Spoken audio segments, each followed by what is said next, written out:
George, to use a terrible pun, I think sugar and the problems associated with it are sort of flavour of the month at the moment. Not so sweet. Maybe not. Yeah, look, I watched a video about a few months ago and it shocked me.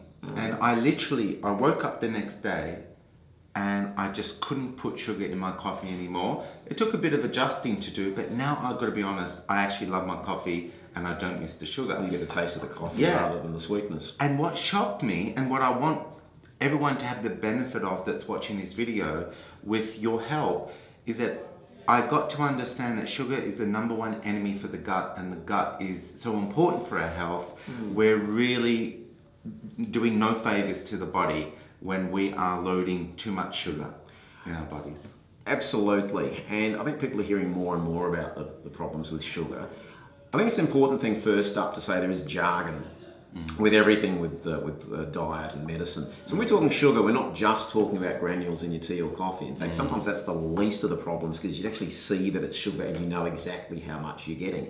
It's the refined carbohydrates in a whole host and range of packaged and processed foods, and in particular, and we spoke about this in a previous video, low-fat foods, where they take the fat out and you put sugars in. So what's been found is a lot of people will be having the equivalent of 30, 40 teaspoons of sugar per day in their diet.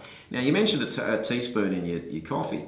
A can of soft drink will have about 10 to 12 teaspoons of sugar. Now, you'd be unlikely to put that amount into your cup of coffee or tea, but if you have a can of soft drink, that's how much sugar you're getting. And the body is just not used to it. And we do see significant increases in obesity and type 2 diabetes and other health problems that are related to too much refined carbohydrate / sugar in the diet. So it's not just sugar. People want to point the finger at sugar like they pointed the finger at fats. That doesn't help. It's getting back to the basics of diet, as we spoke about in a previous video. When sugar gets into the body, it obviously gets absorbed and it goes into the bloodstream. The body then works very hard to get it out of the bloodstream by releasing insulin. And insulin is great. It gets rid of the sugar, it converts it into fat and stores it. That's fine. But if you're wanting to lose weight, maybe not so fine. And if you do that over and over and over and over again over days, weeks, months and years, the body just gets tired of all this insulin effect and then you become insulin resistant and then eventually you can lead to type 2 diabetes. Right. But sugar in the gut can also affect the good bacteria in the gut. So we want to be giving our good bacteria, and we've got about 100 trillion, I think, of them in the gut. There are more bacterial cells in the human gut than there are human cells in the human body. Makes a bit of a nonsense of 99% germ-free, I think. And these bacteria are not just there for the free ride. They actually have a role to play in absorption of vitamins and minerals. There's a whole range of other factors, and you touched on leaky gut, which is a concept that's not absolutely well understood, but essentially says that the gut is not just functioning as well as it can do, and it is generally because of disturbance of the good bacteria, and in turn that is a factor of what we're eating. So, and what about bad bacteria? Like, does yeast there's something about too much sugar and other things that can suddenly create an environment for bad bacteria to then create cravings? Is that right? It's a little bit like weeds in the garden. If you're not tending your garden, you're going to get overgrown with weeds. If you're not looking after your good bacteria and replacing them, so some people, they may benefit from a probiotic. How do you do that?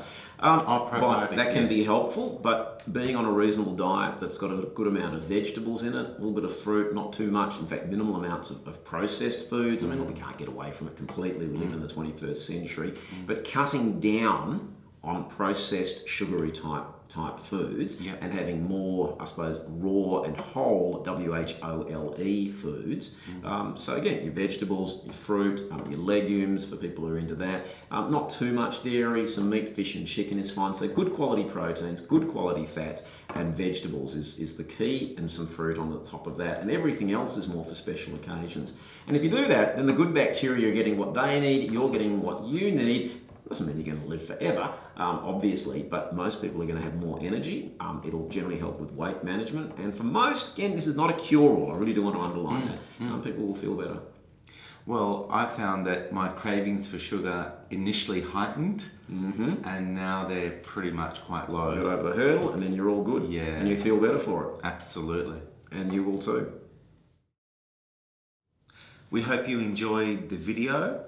And if you like Healthy Minded, please subscribe to the YouTube channel. Yeah, and share with your friends. Please put comments below whether you agree, disagree, if you've got topics you'd like for the future. And until next time, stay healthy minded.